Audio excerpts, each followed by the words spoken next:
Hello everyone, welcome back to our channel learn with Sahira. ఈ వీడియోలో నేను మీకోసం డిగ్రీ 6th సెమిస్టర్కి సంబంధించిన తెలుగు లాంగ్వేజ్ ఇంపార్టెంట్ క్వశ్చన్స్ చెప్పబోతున్నాను. ఒకవేళ మీరు ఈ ఇంపార్టెంట్ క్వశ్చన్స్ లేదా లెసన్స్ ప్రిపేర్ అయిపోతే పక్కా డ్యామ్ షూర్ మీకు తెలుగు ఎగ్జామినేషన్లో ఫుల్ మార్క్స్ పడతాయి. ఓ గ్రేడ్ కూడా వస్తుంది. ఒకవేళ మీరు ఈ లెసన్స్ ప్రిపేర్ అయితే నేను చెప్పిన ఇంపార్టెంట్ క్వశ్చన్స్ చదివితే వేరే లెసన్స్ లేదా వేరే క్వశ్చన్స్కి వెళ్ళాల్సిన అవసరం లేదు. తెలుగులో చాలా లెసన్స్ ఇచ్చారు, 3 పార్ట్స్ ఇచ్చారు. ప్రతి ఒక్క పార్ట్లో 5 లెసన్స్ ఉన్నాయి. ఆ లెసన్స్ని చూసి మీకు భయపడాల్సిన అవసరం లేదు. ఎందుకంటే అన్ని లెసన్స్ మీరు ప్రిపేర్ కావాల్సిన అవసరం లేదు. Only important lessons, important questions మాత్రమే ప్రిపేర్ కాండి. ఫుల్ మార్క్స్తో ఖచ్చితంగా పాస్ అవుతారు. Without getting late, let us get started. First పార్ట్లో మీకు 5 లెసన్స్ ఉన్నాయి. ఫస్ట్ ఏదంటే సాహిత్య ప్రక్రియల పరిచయం. ఇది మీకు ఫస్ట్ పార్ట్. ఈ ఫస్ట్ పార్ట్లో 5 లెసన్స్లో ఓన్లీ మీరు ఒక 3 లెసన్స్ కూడా పర్ఫెక్ట్గా ప్రిపేర్ అయిపోతే పక్కా ఫుల్ మార్క్స్ వచ్చేస్తాయి ఈ పార్ట్లో నుంచి. ఫస్ట్ ఈజ్ నాటకం, నవల, కథానిక. ఇవి 3 మీరు మంచిగా ప్రిపేర్ కాండి, డ్యామ్ ష్యూర్ మీకు ఫుల్ మార్క్స్ వచ్చేస్తాయి. ఒకవేళ మీకు టైం ఉంది, సేఫ్ సైడ్ కోసం జీవిత చరిత్ర కూడా మేము ప్రిపేర్ అవుతామంటే అది మీ ఇష్టం. కానీ ఫస్ట్, సెకండ్, థర్డ్ అయితే పక్కా ప్రిపేర్ కావాలి. సెకండ్ పార్ట్లో కూడా 5 లెసన్స్ ఉన్నాయి. ఫస్ట్ ఈజ్ వార్త, సెకండ్ ఈజ్ వార్త నిర్మాణం, థర్డ్ ఈజ్ వార్త కథనాలు, ఇంటర్వ్యూ, అనువాదం. ఈ 5 లెసన్స్ ప్రిపేర్ కావాల్సిన అవసరం లేదు. ఓన్లీ మీరు వార్త చదవండి, ఇంటర్వ్యూ చదవండి, ఇంకా వార్త నిర్మాణం చదవండి. ఈ 3 చదివితే చాలు, సరేనా? వార్త, ఇంటర్వ్యూ, వార్త నిర్మాణం. మళ్ళీ థర్డ్ పార్ట్లో మీకు ప్రాజెక్టు పరిచయం ఉంది. దీంట్లో ప్రాజెక్టు, నివేదిక, అధ్యయనం, ఇవి 3 చదివితే చాలు, సరేనా? ప్రాజెక్టు, నివేదిక, అధ్యయనం, ఇవి 3 చదివితే చాలు. లేదు మ్యామ్ 3 చదవము అంటే ప్రాజెక్టు, నివేదిక చదవండి చాలు, ఓకేనా? So these lessons are really very very very much important to be studied, okay?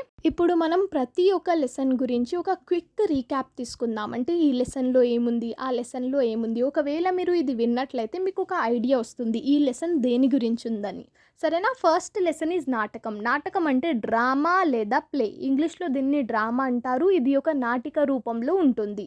అది నటన ద్వారా చెప్పబడి కథను చూపిస్తుంది, సరేనా? సెకండ్ వన్ ఈజ్ నవల. ఇంగ్లీష్లో దీన్ని నోవెల్ అంటారు. మీరు విన్నట్లున్నారు లేదా చదివినట్లున్నారు, ఇంగ్లీష్లో చాలా నోవెల్స్ ఉంటాయి.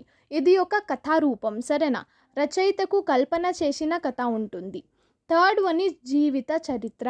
జీవిత చరిత్ర అంటే బయోగ్రఫీ. మీరు విన్నట్లున్నారు, ఆటోబయోగ్రఫీ లేదా బయోగ్రఫీ. ఒక వ్యక్తి గురించి చెప్పింది బయోగ్రఫీ, సరేనా?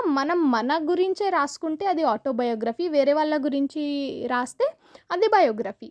ఫోర్త్ వన్ ఈజ్ ఉపన్యాస కళ. ఉపన్యాస కళ అంటే ఎస్సేస్ లేదా స్పీచెస్. మీరు స్కూల్లో, కాలేజ్లో ఏదైనా కాంపిటీషన్లో ఎస్సేస్ రాస్తారు కదా, మీరు ఇది బై హార్ట్ చేసే అవసరం లేదు. మీరు మీ ఓన్ వర్డ్స్లో రాయొచ్చు, సరేనా? ఎస్సేస్ లేదా స్పీచెస్, విషయంపై స్పష్టంగా చెప్పిన లేకపోతే రాయబడిన ప్రస్తావన, ఓకేనా? ఎస్సేస్ లేదా స్పీచెస్ ఉపన్యాస కళ అంటే.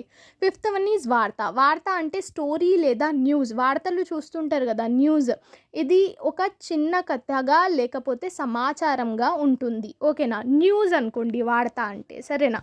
వార్తా నిర్మాణం అంటే స్టోరీ ఫార్మేషన్ లేదా న్యూస్ ఫార్మేషన్. ఒక స్టోరీ ఎలా ఫామ్ అవుతుంది, దాని ప్రొసీజర్ ఏంటి, మెథడ్ ఏంటి, స్టెప్స్ ఏంటి, అవన్నీ వార్తా నిర్మాణం లెసన్లో ఉంటాయి.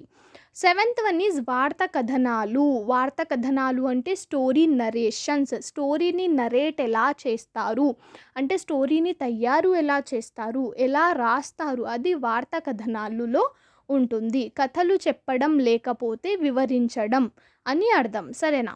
Eighth one is interview.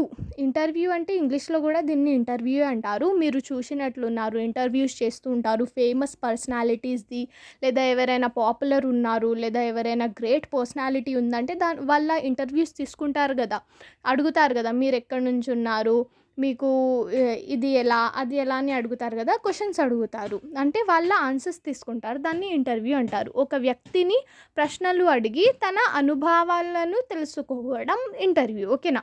Ninth one is అనువాదం. అనువాదం అంటే ట్రాన్స్‌లేషన్. ఒక భాష నుంచి వేరే భాషలో కన్వర్ట్ చేయడానికి దాన్ని అనువాదం అంటారు. ఇది కూడా మీ ఓన్ వర్డ్స్‌లో మీరు రాయొచ్చు. సరేనా? మీకు ఒకవేళ ఒక ఆన్సర్ తెలవదు అంటే మీ ఓన్ వర్డ్స్‌లో రాయండి. ఈజీ లెసన్స్ ఉన్నాయి. ఓన్‌గా రాయొచ్చు. అధ్యయనం అంటే స్టడీ లేదా లెర్నింగ్. ఒక విషయం గురించి నేర్చుకోవడమే అధ్యయనం. దీని తప్ప ఏం లేదు. అధ్యయనం అంటే ఏదో అనుకోకండి. ఇది స్టడీ లేదా లెర్నింగ్. ఒక విషయం గురించి నేర్చుకోవడం. నేర్చుకుంటున్నారు కదా! ఇప్పుడు తెలుగులో ఇవన్నీ పార్ట్స్ నేర్చుకుంటారు. ఇదేంటి? అధ్యయనమే. సరేనా? 12th వన్ ఈజ్ పరికల్పన. పరికల్పన అంటే ప్లానింగ్ లేదా ఇమాజినేషన్. ఒక పని చేసే ముందు చేసిన ఆలోచన లేకపోతే కల్పన. ఒక పని చేయబోతున్నాం మనము. ఆ పని ఏంటి? ఎలా చెయ్యాలి? ఇదంతా మనము పరికల్పనలో చూస్తాము. నివేదిక అంటే రిపోర్టర్, యాంకర్ లేదా హోస్ట్. సమాచారం చెప్పే వ్యక్తి లేకపోతే ఒక కార్యక్రమాన్ని నడిపించడం. ఓకే.